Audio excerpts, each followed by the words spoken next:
I've compiled a list of 5 awesome supercars that even a student could afford. But first, let's define what a supercar really is. What makes a supercar able to be called a supercar? Well, I've cracked the code, so here are the requirements. Those are the requirements that all these cars will fill, minus the outrageous price tag part, because the whole goal of this video is to show you that you can have the first 4 criteria, speed, handling, style, and technology, without the outrageous price tag. But don't let the bargain status of these cars fool you. Each of them was cutting edge in their day, and they were top of the line performance cars that you bought only if you were serious about driving fast and in style. So without further ado, let's get started with the first car on this list. The first car is the MK3 Supra, aka the A70. This was the first real Supra, and what I mean by that is that the MK1 and the MR2 Supras, or A50 and A60, were just upscale Celicas. So these were called the Celica Supras right up until this generation. This car broke away from the now front-wheel drive Celica and became the rear-wheel drive Supra line, which was Toyota's top-range luxury car at the time. Now, this car has been rather overshadowed by its media darling, younger yet chubbier sibling, the MK4 or A80. But that makes this car a relative bargain. For the cost of a slushbox automatic MK4, you could get a low-mileage, turbocharged, manual MK3. So, is this a supercar? Well, let's see. First off, this thing is definitely no slouch. With the turbocharged 7M GTE that comes stock, it can be easily tuned to an intoxicating 450 brake horsepower. This kind of power turns the MK3 into a rocket ship. Perfect for sailing past an unmarked police car while doing 100. Next is the handling, and this thing handles like a true canyon carver. Despite its frankly massive weight of 3,500 pounds, it's been perfectly tuned to handle its weight and feels lighter than it really is. But this bulkiness hints at the true nature of the MK3. It's not meant to be thrown around on back roads, instead it's meant to be a mile-munching grand tourer. It's happiest sitting at 80 miles per hour in the left lane, chewing up the miles as if it were a 6-year-old in Alabama chewing up tobacco. Now we can move on to one of the most important aspects of a supercar, the coolness. I think it looks a bit like a spaceship, with a unique and aggressive front-end design running down into a sleek fastback style body. There's no doubt that this car will turn heads like a big dick in a locker room. It's appealing in a mysterious way, with understated yet powerful and muscular looks. Once you add the sound of a growling straight six, you've got the intimidation and appeal of a true supercar. And finally, this car certainly has the technology. Even in the 1980s, this car had power seats, power mirrors, and power windows. It even had active suspension with a sport and a comfort setting, as well as having a power shift mode for the automatic, which increased the ferocity of the shifts. But what about the costs?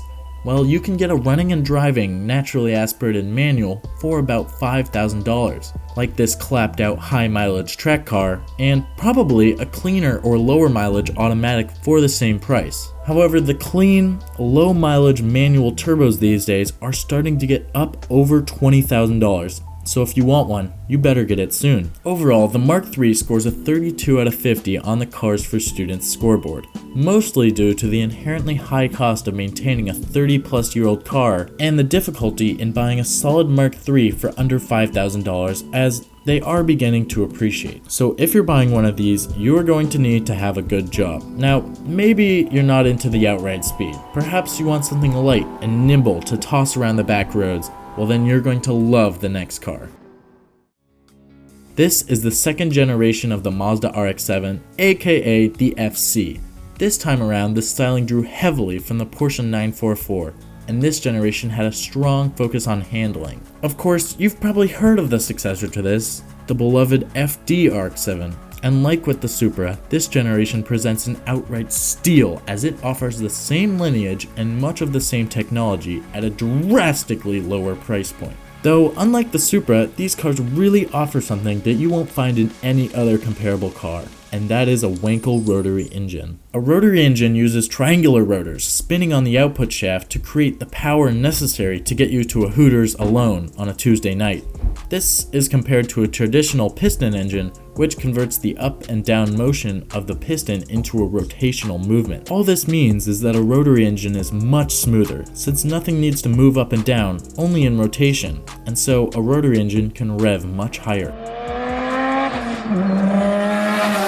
And what this means for the FC RX-7 is that it is extremely exciting to drive. It wants you to go around revving the pants off of it, and once you slap a turbo on, you'll be driving a screaming rocket ship. It's not unheard of to extract 400 plus horsepower from the stock 13B rotary engine, which means that with this light chassis, you'll be driving one of the fastest cars in your city.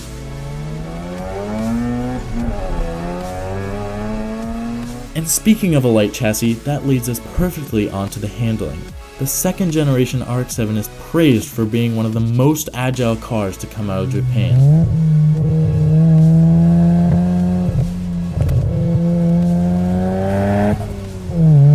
It's got innovative suspension technology as well as the lightweight and mid-positioned rotary engine, which makes for a precise and controllable handling experience. This car has been used for everything from drift to rally to race, so it really has that performance pedigree due to its exceptional handling.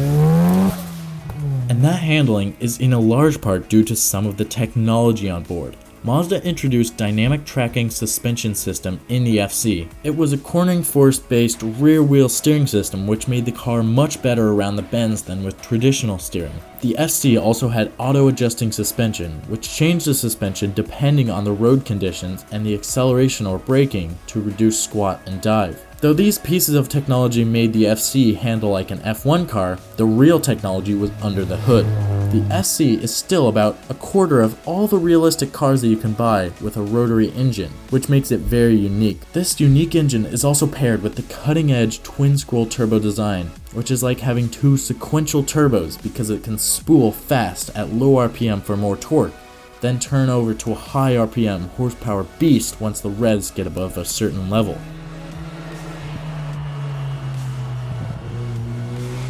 You can buy a naturally aspirated Project FC for about $3,500, like this one, which you can then turbo. But for a factory turbo model, you're looking at $20,000 plus. So overall, the FC RX-7 has the same cars for student score as the MK3 Supra, because it's a bit less safe than the Supra, though it is more affordable to own. You will be able to find a decent example for $5,000, though it will be a bit of a project, and I wouldn't buy one if it's your only car.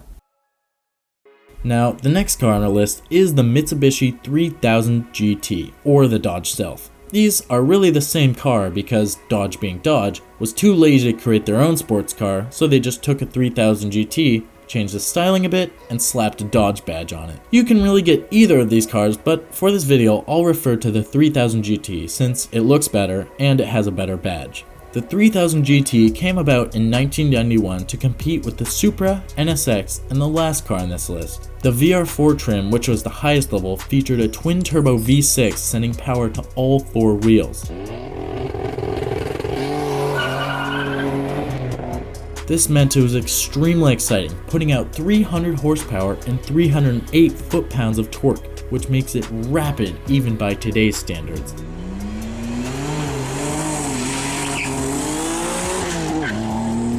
Couple that with the fact that you have all-wheel drive, and you get a performance machine capable of taking you wherever you want to go in the nick of time, rain or snow.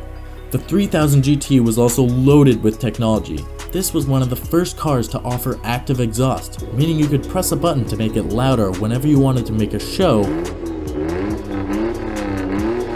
and still go back to a quiet mode, say if you needed to keep a low profile but still go fast. On top of this, it also had active suspension, which could be set in either comfort or sport mode, ideal for cruising on a highway.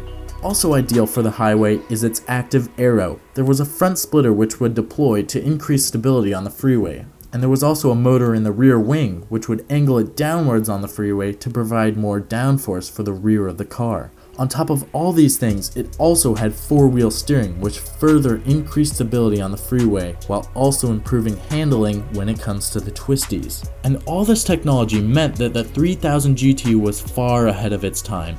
It handled and accelerated exceptionally well.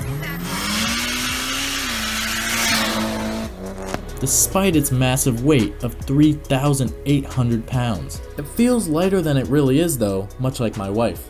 So it has the tech, the go, and the handling of a real supercar. And on top of all this, the 3000 GT was also good looking. It has the supercar looks of being extremely low and long, and also the supercar noise with its exhaust baffles open. There's no doubt that this car would pull babes like a Lululemon store, though it would just as successfully pull dudes as well. This car is very rare and a legend in the car scene, so if you own one of these, you can expect to have people running up to you, either thinking it's a Ferrari or knowing what it is and wanting to see who drives it. Now, these cars are actually surprisingly affordable. You can find a decent example of the naturally aspirated version, which is still 220 horsepower though it's front-wheel drive, for around $3,000. And it is possible to find the turbocharged all-wheel drive VR4 for under $10,000. So overall, this car scores higher than the RX-7 and Supra at 35 out of 50 on the Cars for Students board. Though, you should be warned that with a V6 taking up the engine bay, it can be a bit difficult to work on. And with its weight, it's not perfect for the toge. So that's where our next car on the list comes in. The first gen Toyota MR2 is my favorite car on the list by far. It came about when Toyota wanted to create something efficient but also sporty. The result was something small, and to help with keeping the size low, they innovated in a brilliant way. What they did was actually put the engine in the middle of the car. This resulted in a mid-engine, rear-wheel drive two-seater, which is perhaps the closest you can get to the true supercar experience that you are seeking if you are one to care more about the handling than the outright speed.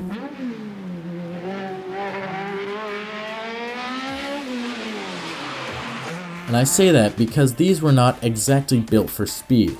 The biggest engine you could get was the 4AG 1.6 liter 4-cylinder. However, this thing is an absolute screamer.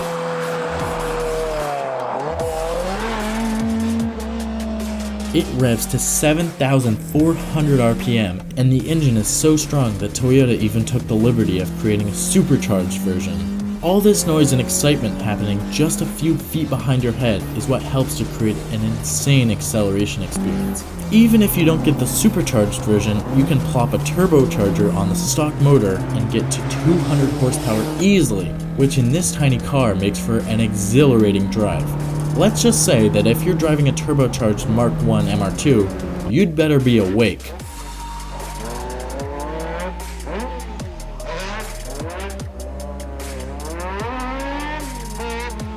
Once you couple this supercar-like acceleration with a light and well-balanced mid-engine chassis, you've got the perfect combination. This thing is just built to decimate twisting roads or to weave through the city with surgeon-like precision.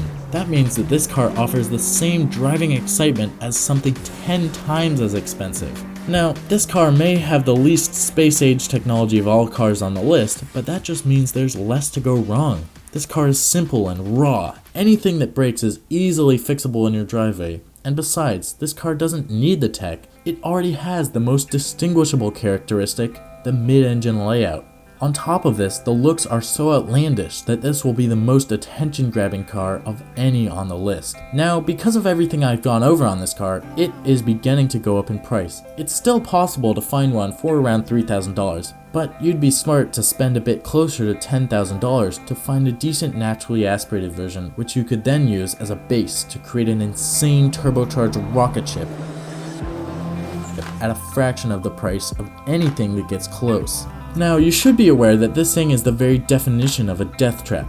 It's tiny, it doesn't have airbags, and it's mid-engine, which means if you don't know what you're doing when it comes to driving it, then you'll likely end up as a grease stain wrapped around a tree. This thing is a serious driver's car, so if you're serious about driving and having that visceral experience of a true performance car, then this is your ride. Just make sure you know how to not end up killing yourself in it. So overall, this car scores a 31 out of 50 on the Cars for Students scoreboard.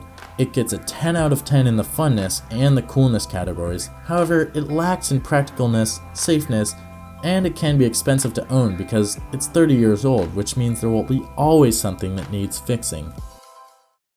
And now we move on to the last car on this list, the Nissan Z32 300ZX. This is the second generation of Nissan's 300ZX. It follows a long lineup of Nissan Z cars, which gave the Nissan brand a strong sporting reputation in the 70s, 80s, and 90s. This second generation took the format from the old car of a high-power modern sports car and added atop a ton of next-generation technology. It gained a high-quality, driver-oriented interior like a Mark IV Supra or a Honda NSX. It also added adjustable suspension with a sport and comfort modes, adaptive four-wheel steering, a twin turbocharged V6 engine that had dual intercoolers, as well as dual overhead cams, and a variable valve timing system to counter Honda's VTEC. All this made for a 300 horsepower rocket ship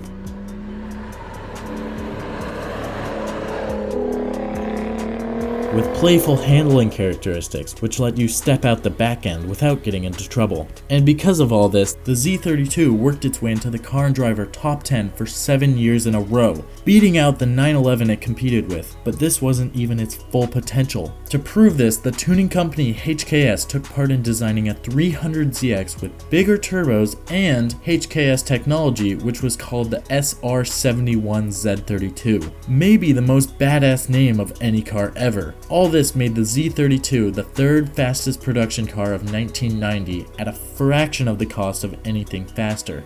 So it had the technology, it had the speed, and it had the handling. But what about the looks and the price? Well, in modern money, this car would cost $90,000 brand new, which is extremely expensive, and definitely passes the supercar test. You could tell this in the way that it looked. It had innovative headlight technology, which apparently Lamborghini liked so much they decided it would look good on their Diablo supercar. It also had a T-top option, making for a supercar open-top driving experience, and quad exhaust tips to warn those that saw it that it was a performance beast. Now, the amazing thing about this car, and how expensive it was back in the day, is that you can now find them at a relative bargain. Sure, you may need to opt for the naturally aspirated version if you want a manual under $10,000, which still cranked out 220 horsepower by the way, but even that's a steal for a rear-wheel drive V6 with supercar looks and technology. Here's a naturally aspirated manual for just $5,000. These cars are going to take some work to keep on the road because, again, they are about 30 years old, but overall, I've given it a score of 30 out of 50, losing a lot of points due to the high effort and cost of maintenance. So, in conclusion, you should probably not get one of these cars as your daily, but life is about adventure, and having one of these cars as your only car would certainly be an adventure. Who needs to eat, get to school, or have a social life anyways? So, my message is not that you should buy a budget supercar as your first or only car, but just that you can, and there are some exceptional choices out there. All of these cars can be bought for a budget of $5,000, and over time you can turn them into a true supercar that looks, drives, and costs the part.